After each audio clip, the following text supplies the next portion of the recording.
How to add a network server on MX Player app. Hello guys, so all what you have to do is simple. Go to MX Player, this is the home page.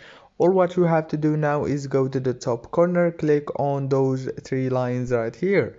Now go down and click on local network.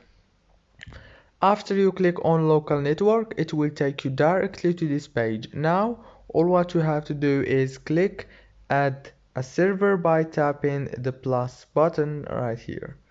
Click on it and add your server name and the server and the shared path. Click connect and it will be connected successfully.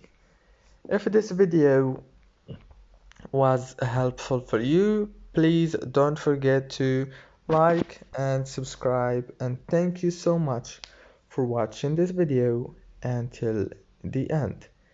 See you later.